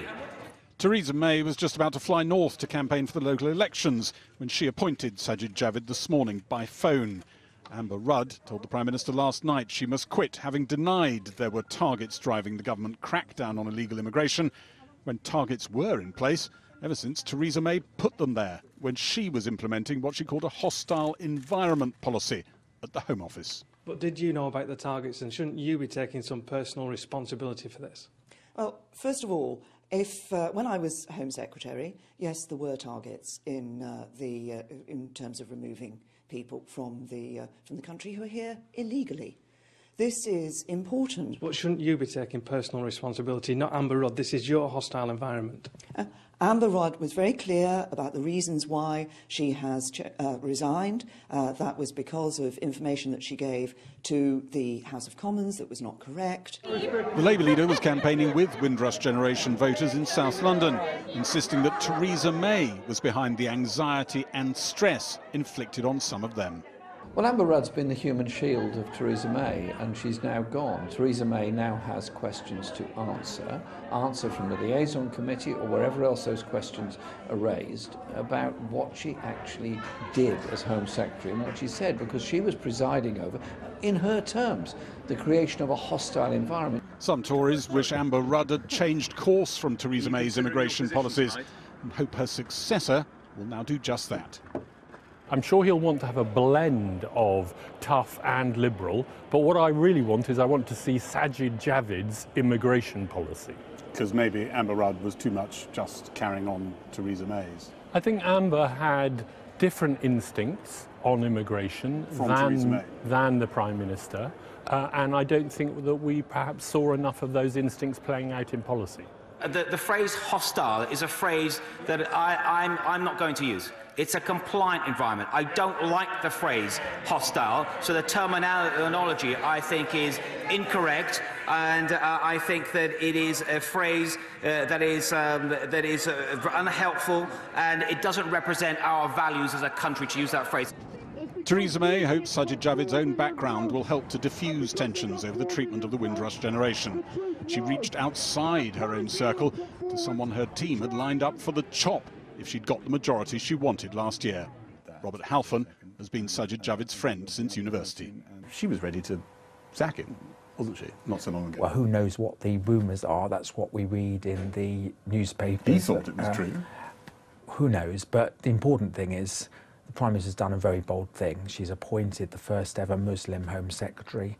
It's a Home Secretary that comes from a very humble background, completely self-made individual. Is this a poison chalice, Home Secretary? Brought here to heal one crisis, like Home Secretaries before him, Mr Javid can't be sure what other crises will dominate, or maybe one day even end his own time here. And Gary joins us live here on Parliament's lawns. And if he has any reputation for it, where is he on immigration? I think Sajid Javid has given the impression to friends, allies, that he leans towards, as he said, a more business-friendly policy on immigration. So he doesn't want, he's been quite clear about this, students counted in the numbers. And if business is asking for more people to come into the country, he thinks business should pretty well have the extra people that it needs. So you can tell there's a difference in tone from the sort of thing that we're used to with Theresa May. How much Theresa May will allow him to go off message is another matter. What has all this done for Mrs May herself? Well, Labour was hoping, making it pretty clear they were hoping, that this removed a very serious line of defence that Theresa May had, and that the attacks could now be made directly on her. We haven't exactly seen that yet. I dare say we'll see it on Wednesday in Prime Minister's questions. I think what we are seeing at the moment, and we will see for a bit though, is that she's made a bold choice, not a word we always associate with Theresa May, and that at the moment has actually deflected attention towards the new appointment. I think if she'd gone for a really safe pair of hands, it might have come more on her, the attention. It might come back, but at the moment, you don't feel that she's under incredible personal attack. And Sajid Javid, not only Home Secretary, but a bit of a perk. There is a perk that comes with being Home Secretary. Some people might think of it as a deduction. You get to sit on the Brexit subcommittee, the absolute fulcrum of power on the whole Brexit decision-making. And from what we know about Sajid Javid, although he came out for Remain in the referendum, he is a self-proclaimed Europe basher. He was actually, I discovered today, in the early 90s, actually taken out of the Conservative Party conference at a fairly young age for distributing off-message leaflets on the exchange rate mechanism. How will he behave in there? Will he tilt the very fine balance in that committee towards the Brexiteers, particularly as the big issue of the customs union comes up? Gary Gibbon. Well, now, earlier, three from each of the parties, three politicians, joined me on the grass here, and I spoke to the Shadow Women and Equalities Minister, Dawn Butler, Liberal Democrat Home Affairs spokesman Sir Edward Davey, and former co-chair of the Conservative Party, Baroness Varsi. And I began by asking her whether the hostile environment is now definitely over. I sincerely hope, as Sajid Javid said today at the dispatch box, that these are not words which reflect the values of our nation, and I therefore hope that this is a signal that there will be a change in policy. As I said, John, over a week ago, we are all responsible, any of us that were in government at that time, to see whether we could have done more. Indeed, even members of the opposition who didn't vote against the very measures that made this hostile climate possible. But you too were in government, Ed Davey. Did you feel uncomfortable at the time? The idea that in a democracy there's a government department with a hostile environment inside it, these are human beings. We felt very uncomfortable, and we were fighting the Tories, and particularly Theresa May, on things like child detention. Liberal Democrats achieved getting rid of child detention during the coalition. But you didn't get rid of the hostile environment. No, but we tamed it. What was very interesting, directly after the coalition ended, the Tories by themselves brought in a new Immigration Act with lots of new powers to buttress the hostile environment, which we'd stopped in coalition. And let's remember, the hostile environment had been around since Liam Byrne brought it in the previous Labour government. So we all have to take responsibility for this, but now we have to end it. So is Labour, was it Dawn Butler? No, absolutely not. It was Theresa May under her watch. She's the architect of this. She changed the immigration rules in 2014. She ensured that people, landlords, teachers, doctors became border force agencies on the front line, and that's what created the hostile environment, and that's what created the Windrush scandal. And actually, I'm not convinced by Sajid Javid of what he said today. Apparently there's a chartered plane that's going to be leaving at some time this week. He says he doesn't know about it. It's warm words, but actually the actions are not matching up. In fairness, it's now 2 weeks since the Windrush developed. It was 2 weeks were given to get all this sorted out. It doesn't look as if we're anywhere near it. But what we have is we have a new Secretary of State, we have a new Home Secretary. And what I do know about Sajid, and it's something that I said over a week ago, and he's said since, that for us this is not just about policy making, it's also personal. As he said today in the House of Commons, it could so easily have been his parents. So what I am convinced about is that he is sincere about this, that he will get his feet under the table, and he needs to deal with this matter quickly and compassionately. Do you think the fact that this great office of state, the first ever to go to an ethnic minority, do you think the very fact that he is the son of Pakistani immigrants will fundamentally make a difference to the whole way in which this thing is approached? Well, first and foremost, Sajid is a very talented cabinet minister, and so therefore that is why he is Home Secretary. But I think the fact that he comes from a different background, that he understands in the way that he was brought up, he understands some of the challenges and the racism that his family faced when they're growing up, I think he will bring an added sensitivity to this role, which can only be positive. Do you agree, Dawn Butler, this gives him an advantage? It gives him a different lived experience, but what I need to see quite urgently is action, because this is an urgent situation. If there is a chartered flight that's going out this week, we need it to be stopped. There's a 2-week time limit for people who are presenting themselves to be dealt with. That needs to be stopped too. That needs to be extended. So it's okay to have the warm words. He has a different lived experience, so he should be able to understand this. If it's his first priority, he should know whether there's a plane to go out this week or not. He said on the floor of the House today that he doesn't know. If it's his first priority, he should know. Davy, you were a minister in the coalition government, and I'm wondering whether, is it realistic to think that one man in charge of a department can change the whole culture? Because the culture inside the immigration department in particular, with these targets and the rest of it, and a hostile environment, really sound endemic, very embedded and very difficult to break. Well, first of all, he's got to make sure that the Prime Minister supports him. And that means the Prime Minister, who is the country's longest ever serving Home Secretary, who really built this whole hostile environment, that she's prepared to see it torn down. And he's got to start... Do you actually detect that there has been a kind of understanding of the nastiness of the state? It's far too early, but if he's going to restore confidence in the way that Dawn was quite right to ask him to do, he's got to look at Theresa May's role in the Windrush scandal. We heard that Philip Hammond, who was in 2016 the Foreign Secretary, had gone to the Caribbean, spoken to government ministers from the Caribbean who'd warned about the Windrush scandal. He had come back and dutifully told the Home Office this.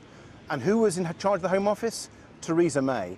Did Theresa May know about the Windrush scandal? Was she warned by Philip Hammond back in 2016? If Sajid Javid can find out the truth of that and be honest, then maybe we can rebuild some trust. But that's his first test.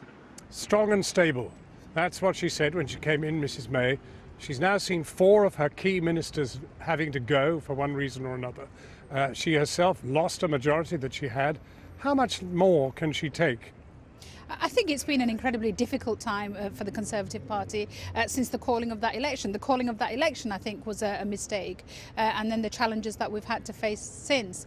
But what I think is important is that we can use this opportunity, this moment of the Windrush tragedy, to change not just the lives of those individuals whom we have affected and who have been put through this misery, but also to signal a change in the way in which we do immigration in this country, John. I think it's a moment to move away from targets and numbers. It's important for us to go back to the discretion of common sense that used to exist within official decision making, and I think we need to look again at the structure of appeals and the funding of appeals that were put in place to deal with this kind of issue where officials make mistakes. We need a safety net, and we need to look at that And she's again. really the person to do it? I think Sajid Javid is the person to lead on it, and I sincerely hope that the Prime Minister will support him in doing that. You're shaking your head. Prime Minister's totally responsible. The Prime Minister needs to take responsibility for the hostile environment that she created, and I think the Prime Minister needs to resign. But you know, it's no real thanks to your front bench that this Windrush scandal was uncovered. It was Amelia Gentleman on The Guardian and our own reporters on Channel 4 News for some 5 months who were reporting what was going on. There was very little succour from your leader in particular. I've been writing to the Home Office now for probably 2 years in regards to cases that have been coming across my desk, and I've been asking, is this something that is wider spread But than were just, you massing your own party behind us? But just myself in Brent. And yes, this was more than one person, but absolutely, there's been reporters that have covered this story. But absolutely, on our side of the house, we have been raising this for over 2 years. And the thing is this, we didn't raise it because we wanted to make political capital out of it. We raised it because we wanted to make sure and ensure that those people, especially from the Windrush generation, were treated fairly. The government ignored us. So I'm really pleased for everybody that kept it in the spotlight. But Theresa May is totally responsible. She's the architect, and she has to fall on her sword. David, the difficulty is there are many people looking into this programme right now who think, yes, immigration's got to be tamed. We've somehow got to get the numbers down. We don't want so many different cultures in the country. How do you win them round to understanding the vital role that immigrants play? This extraordinary business of the Department of Health going out to India to recruit 100 doctors. They come in and they get sent back by the immigration authorities. Well, first of all, John, I think there are many people watching today's programme who do actually celebrate immigration. and celebrate the contribution it's made to our country. My colleagues here from their families, look at what they are doing already. And so I think there is a different narrative. And what I think But other people feel besieged. They feel that that in some ways something is happening to them and to their country. Well, I think to a certain extent they've been misled by some of the inaccurate reporting. And I think Sajid has a real chance. I think we've seen the British public react positively to the Windrush generation, and they have said, look, we are proud that these people came from the Caribbean and helped build our country. And I think that's a narrative to work on. Two MPs and a Baroness gathered here together from the three parties. Could such a coalition start to pull together to sort out, first of all, what's happened to Windrush people, and secondly, get immigration understood and worked in a more humane way? I think that's something, because we've seen the polarisation of politics in recent times, both moving further to the right and further to the left, this is an opportunity for people to come back into the middle ground, to make that positive case for immigration. I don't think anybody would argue, I don't think any of us would argue here. I don't think any of us here... Will you join her? Do you see her as an ally or an enemy? I agree with a lot of what Baroness Varsi has said, and said recently actually about the environment that's been created from this government and by this government. But I think we do have to change the narrative around immigration. I think that we need to, for instance, when we talk about the Windrush generation, what we find is the other side will always, segue into illegal immigrants. Well, it's got nothing to do with the Windrush generation. So we do need to change the narrative around there. But at the moment, we need to do nodding your head. I'm agreeing with Dawn. And you were talking about the NHS doctors. Look at the NHS. One of this country's jewels in our crown. That has been, in many ways, built by people who come from other countries, from Europe, from the Caribbean, from India, from Pakistan, who work day in, day out to look after people regardless of their colour, regardless of their background. Well, that is surely something to celebrate. Ed Davey, Dawn Butler and Sajid Javid, thank you very much indeed. Well, now, the Prime Minister herself has been campaigning in the northwest of England ahead of Thursday's local elections. Cathy Newman's been following her. Cathy is in Manchester now. Thanks, John. Yes, the Prime Minister had intended to make a couple of campaign stops before Thursday's local elections, but in the end it was the national story that took over. She did go ahead with a couple of visits to a school and a local business. It was heavily stage managed, and she came out with the kind of carefully scripted sound bites we've all become used to. But she was repeatedly asked about the departure of her Home Secretary, and in particular whether she herself would have to take responsibility for the immigration policy she devised as Home Secretary.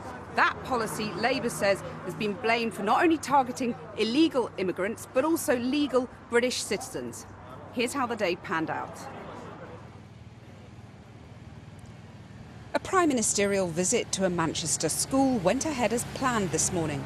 But the cavalcade was late after the small matter of another unexpected government reshuffle. Have you lost your human shield, Prime Minister? Prime Minister, does the buck stop with you over Windrush? Prime Minister, will you change your hostile environment policy? The Prime Minister hurried past the press, seeking sanctuary in a classroom, before sharing her sorrow about the deluge of stories from the Windrush generation, which ultimately engulfed the Home Secretary. Well, first of all, I was very sorry when Amber Rudd spoke to me yesterday and said that she'd decided to resign. I think she can look back with pride on her time as Home Secretary. If you look at some of the issues she's dealt with, responding to terrorist attacks, keeping us safe, the work that she has done on domestic violence, on modern slavery, and also the work she's done with the internet companies, which is also about keeping people safe. Next stop, the Lake District, and a sight for sore eyes. But the Prime Minister wasn't taking in the view. Prime Minister, what happened to your strong and stable government? Instead, grimly pressing on with the job on a visit to a business making LED lighting. Are you rudderless, Prime Minister? Theresa May's been accused of lacking a human touch on immigration. Labour claims the hostile environment she introduced to tackle illegal immigration inadvertently ensnared legal British citizens. Today, though, the Prime Minister stuck to the script. I think if you ask any member of the public, they will say that they do want to see government making sure that people who are here illegally are removed and are not able to stay in the UK. Down the road in Ulverston, voters wanted a firm but fair immigration policy. So has Theresa May got the right approach on immigration generally, do you think? It's probably a bit severe. People are people to me. It doesn't matter who they are, where they're from, really, but yeah, people can't just come in and out. She probably has been harsh, but it's very difficult to get the right balance. There's a lot of strong feeling on both sides, really, with public opinion, so... One half of Laurel and Hardy started life here. Their catchphrase, "another nice mess," just about sums up some ministers' dismay at their government's current predicament. Theresa May, though, may not get the joke. Well, with me now to discuss the latest government crisis and where it leaves Theresa May's immigration policy, Mike Bisson, who's chairman of the Manchester Caribbean Carnival, who came to the UK from Trinidad in 1965.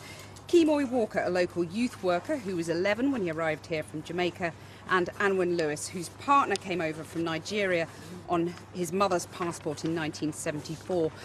Mike Bisson, the new Home Secretary, has promised to do right by the Windrush generation. How can he help heal the hurt there is in the community? Well, it's difficult, and the hurt is running very deep, because we think about all the years that the people came on the Windrush, whether they boarded legally or illegally. When they docked in, the Brits accepted them because they needed the labour. You must remember that they came campaigning and knocking the door of the Caribbean territories, and they British wanted, government. yes, and they wanted us to be here to work. Now we feel as though we were expendable. We're no longer viable. So they're seeing us as claiming benefits, taking benefits, pensions away. Maybe that's the angle they've got, and maybe that's the agenda. And so how do you heal it? Well, let me bring in Kemoy Walker here, because, I mean, you've met the Queen, you're a linchpin of your community, and yet you were forced at one point to sign on in a detention centre, weren't you? It's such a horrible feeling, and I mean, there's other people alongside me that come here and contribute and give so much to the UK, but then still feel the hurt at the end of the day. And it wasn't nice being the person going to sign on to a detention centre when I know that I've done a lot for the country. So and I you felt came really, here at the really age of upset. 11? I came here 11, just in time for year 7. I went through school, I had my national insurance number and everything to work, and then next minute they're telling me I'm illegal. So what can the government do to restore your faith? Gosh, they've got to do a lot. First of all, I think they need to write me a letter of apology, and as well as that, they need to, reimburse me for everything, because I paid a lot of money, especially towards NHS costs as well. Well, Anwen Lewis, all political parties promised to be tough on immigration, and actually your battle with bureaucracy began under the Labour government, didn't it? Yes, it was in 2009 when we first got in touch with the Home Office asking what would we need to do to get the right papers together, because my partner had come across as a child, had always worked but had been made redundant, and so at that point you needed to start proving you had a right to work in the country, and he didn't have an idea that he didn't have a right to work in the country. So we were told what we needed to do, and we provided that administration with the documents and the fees, and they wrote back several months later with what turned out to be the beginning of a 7-year battle with this hostile bureaucracy, which was just requiring not just more proof, but it was absolutely beyond credulity, the fact that they got more hostile by the end of it, yes. And so our solicitor had to actually threaten them with legal action to get them to respond. They'd literally write a letter saying, this is the latest on it, we don't believe that your sister actually has got a British passport, even though we had and we'd proved it. And they had to ask for right of information data to get them to release their funds, which they had then admitted they'd lost. But then it was solved just last week in a 10-minute appointment when the hotline was set up. Yes. The new hotline set up by Amber Rudd. I contacted the hotline because I couldn't believe, because at the end of all this we had to go, and he was granted a right to remain based on a temporary, so we'd have to keep on renewing this, costing thousands of pounds every time we did so. It's coming up. So I contacted the hotline to see if they could do anything about this, and I've got all the information together to represent the case, didn't even need it. He walked out of that with a 10-minute appointment going, here's the indefinite leave to remain card that we would have given you that long ago. So what was it all about? Years of trauma. I mean, Mike Bisson, the Prime Minister said today that the public has asked for a tough, robust approach to illegal immigration. Do you accept that? illegal immigration is when the people from the Windrush and the Caribbean territories came here, we came here in good faith under their, they even sent a ship for us, the Windrush. So there you go. And basically what's happening is that they have, when they talk about illegal, the ship docked in and supposed to be about 348 passengers. They had over nearly 2,000. So they must have known there was a lot of people there that came. But because Britain needed the help to rebuild this country by the Caribbeans, the Indians, the Irish, and the white, indigenous white, basically to rebuild this country, we put into it. We worked in the NHS, the transport, all the crappy job in Trafford Park, all these like Smiths and places like that. People were working dawn till dusk. The jobs that native Brits maybe didn't want to do. It was echoes of indentured labour. You know, so they're moving us around, and how many times the Brits are going to do it? They moved us from slavery, then they moved the slavery out and brought in indentured labour, and now they want to move us back to the motherland, so out of the motherland. Kimo, what do you say to the idea that politicians are simply responding to public pressure to be tougher on immigration? No, because I think, like I mentioned before, there are so many people that are here in good faith, that are doing amazing work in the United Kingdom. You know, what about people like them? You know, what are we going to do to support people like them? Because I felt demotivated seeing the way how they treat me, seeing what the things that I've been through, do you know what I mean? So there's so many people that I think the public just kind of needs to look at those people that are doing great stuff in the country. And very briefly, do you believe that there is a more humane policy that will be introduced by the new Home Secretary, British Pakistani after all? Yeah, they just have to treat us as human beings and not as if you don't have families and rights to be in this country. And it's not just some spurious decision made on information which they haven't kept decent records themselves. And all of a sudden we have to prove that you are done such bad administration over all these years just to stay in this country. I'm afraid I've got to end it there. I would love to carry on talking, but thank you all very much for contributing. Our politics has become pretty forgiving of huge, great policy cock-ups. You don't have to resign for wrongly detaining legal immigrants, but mislead MPs and we come down on you like a ton of bricks. And that is why Amber Rudd went. She knew, or should have known, that targets were used for deportations, and having said something different to a Commons committee, her position became difficult to impossible. Well, the funny thing is that although she resigned for the narrow issue of inadvertent misleading, it's clear the decks for a far bigger review of the whole approach to immigration, with Sajid Javid, the new Home Secretary in place, seen as more liberal than Theresa May. He now has to pick up the pieces of the mess, restore decent relations with the Home Office staff. There's a worry some of them were briefing against Amber Rudd, and he has to detoxify the Tory party with a reputation damaged by Windrush. Well, let us start by talking to our political editor, Nick Watt. I mean, let's start with Theresa May, Nick, because a lot of the chatter today has been, well, Amber Rudd's gone, she's now exposed. Is that the way it works, or is she now safe because there's been a head and everybody's going to sort of move on? Well, I think Theresa May is stronger tonight than she was last night. I think there's a feeling amongst Tory MPs that the appointment of Sajid Javid will not exactly draw a line under the Windrush affair, but it will certainly allow the government to open a new page. So, for example, you had the new Home Secretary saying that he's no longer going to talk about a hostile environment for illegal migrants. He'll be talking about a compliant environment. But Theresa May has paid a price for this. She now has a Home Secretary who has a record of challenging her openly in Cabinet. Right, so let's ask it what sort of Home Secretary he will be. I mean, is he someone who stands up to people? What's your view? Yes, he is. He really tore into the Prime Minister after the election last year because he thought he was going to be sacked. The word I'm hearing is that he's going to own this department, he is going to shape this department, and one Cabinet Minister said to me that they hope that he used the moment of his appointment, the moment of maximum opportunity, to basically tell the Prime Minister that she should junk the net migration target. Now, I am told that Sajid Javid will take a very, very good look at all of his department, but he will abide by the Tory election manifesto from last year, which means that that net migration target will be staying at least until 2022.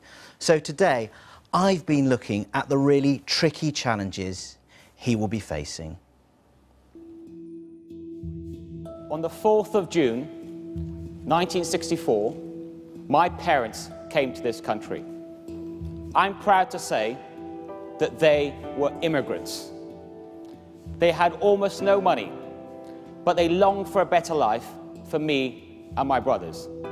Sajid Javid thought he was living the British dream. Will you be able to get a grip on the Home Office? When that dream was called into question, he put his hand up and said, "That could have been me," a statement that clearly resonated in Downing Street. This morning, he accepted one of the great offices of state with a remit to repair the damage done to his fellow British dreamers. When I heard that people who were long-standing pillars of their community were being impacted for simply not having the right documents to prove their legal status in the UK, I thought that it could be my mum, my brother, my uncle, or even me. Sajid Javid likes to remind the world that he is the son of a Pakistani-born bus driver who came to Britain in the 1960s with just £1 in his pocket. When Sadiq Khan won the London mayoral contest, the new Home Secretary tweeted his congratulations from the son of one bus driver to another, triggering an inevitable round of jokes. That tweet was designed to show Sajid Javid's anger with a Tory campaign which was criticised for exploiting Sadiq Khan's background. And now the new Home Secretary, who has not been afraid to challenge Theresa May in Cabinet, is hoping to preside over a new era to win back the confidence of Britain's minority communities. I want to start by making a pledge. A pledge to those from the Windrush generation who have been in this country for decades and yet have struggled to navigate through the immigration system. This never should have been the case, and I will do whatever it takes to put it right. Yeah. And voices from both sides in Parliament have high hopes for the new Home Secretary. Well, Sajid is an incredibly talented cabinet minister. I've had the privilege of working alongside him, and I think his appointment to the Home Office is not just that we've appointed a great individual to become Home Secretary, but it's also another glass ceiling that's been shattered. This definitely does touch him personally, and I saw that in his work around integration, where he talked about his mother's experience. So what I hope is that he brings that experience to bear on the job and initiates change. I think partly because of his background, he's got a license here to challenge. He can speak on these issues in a way that very few other members of that cabinet table can. But Baroness Varsi and Chuka Ramuna believe that Sajid Javid must deliver real change if he is to exploit his opportunity. I think there are a number of changes that we can introduce into our immigration system, and this is a moment to do it. First of all, let's deal with the issue of the Windrush tragedy, properly compensate these individuals, quickly compensate these individuals, and ensure that their right to remain in the UK is regularised. I also think that it's time for us to move away from our obsession with numbers and get rid of the target, which we simply have not met despite it being in place for nearly a decade. And I also think that we need to reevaluate and bring back the safety net of appeals and ensure that those appeals are properly funded. He's got a massive opportunity here to turn the page and introduce a much better natured immigration debate in our country. So dump that ridiculous net migration target, which they know they are not going to meet, or at least take students out of it, is what I've been arguing for. Focus a bit more on how do we better integrate immigrants who come to our country instead of attacking them and treating them in the way that long-standing immigrants like the Windrush generation have been treated, including some of my own constituents. So he's got a big opportunity here. But Sajid Javid faced repeated calls in Parliament not to lose sight of the importance of dealing with illegal immigration. One Tory MP asked the Home Secretary for an assurance that he would not use Windrush as a Trojan horse to go soft. A new era may have been ushered in today, but on some of the fundamentals, such as the fight against illegal immigration, Sajid Javid will keep faith with Theresa May. Nick, what there? Well, we're joined by Barry Gardiner, Shadow Secretary of State for International Trade. Very good evening to you. Does this appointment sort of draw a line under this, at least for the time being? Obviously, they have to get on and compensate and look after the people who've been affected. But is that... do we shut up about this now for a bit?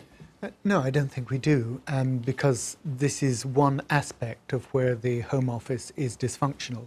there are many others. Now, Nick said that he thought that Sajid would not abandon the net migration target. I think that would be a mistake. But certainly, if he's not going to abandon it, he should certainly take students out of it. The other area that... just to interrupt, both those were in the manifesto. The fact that students would stay in it and the tens of thousands pledge was there. So are you suggesting they should stop it even though it was in the manifesto? I think most people who have looked at what has been the outcome of these policies, what it's precipitated, will understand that they need to radically rethink the way in which the Home Office operates as a department. That does mean looking at student numbers, but actually it also means looking at the bogus colleges.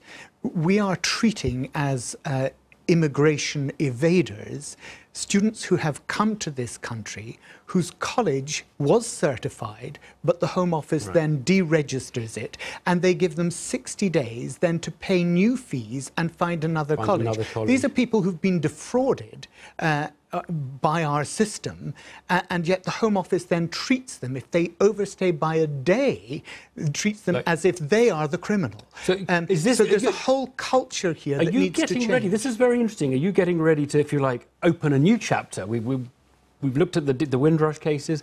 Are you going to now give us daily or weekly another set of scandalous treatments? I hope that what the new Home Secretary will be doing is looking at the many good civil servants in that department and saying to them, how do we start treating people as human beings, not as statistics? How do we actually create a system that is absolutely fair, that makes sure that people who have no entitlement to be in this country are not able to stay in the country, but that those people who may be undocumented or whom the system is treating with contempt because of the delays in which we put in place, those people will be treated fairly, and they will actually be feeling that they are treated fairly. Most people would accept that summary as where the nation needs to be. Right, so here's the difficult question. What do you do with the people who you think, you may not know, but you think are not here legally? Now, I know your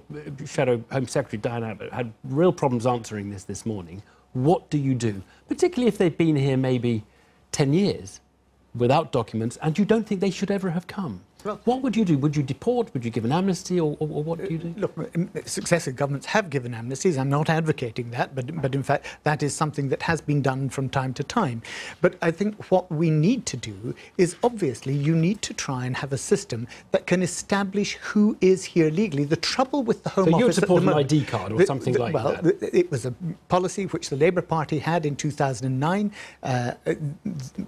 Theresa May, when she became Home Secretary, actually abolished that policy. But it would have given the government a way of knowing, through the biometric ID cards, who was here legally and who wasn't. And if you're going to set targets, you should never set arbitrary targets. You have to set targets on the basis of knowledge. You know who's here, you know who should be, and then you then take action to make sure that the system operates fairly, both for the people who are legal and perfectly justified and entitled to be here. But it sounds like it sounds like you are thinking we should have ID cards. It was a mistake to wipe the ID cards out, because that is the only way you can just tell people are meant to be here, because they get here, they go and get the documents straight, and they get a card, and then you know, like every other country. We need to have much better ways of tracking people through the system. The ARC card that people are given when they arrive here is not being effective. And what we need to do is also look at those East African Asians, the people from Gujarat who came from East Africa.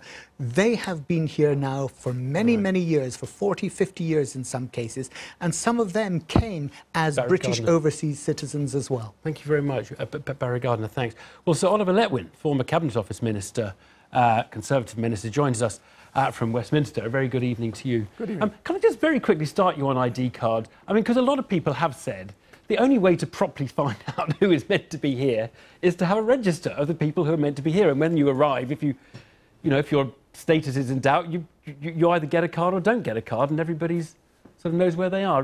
Was it a mistake for the coalition to wipe out the ID card system?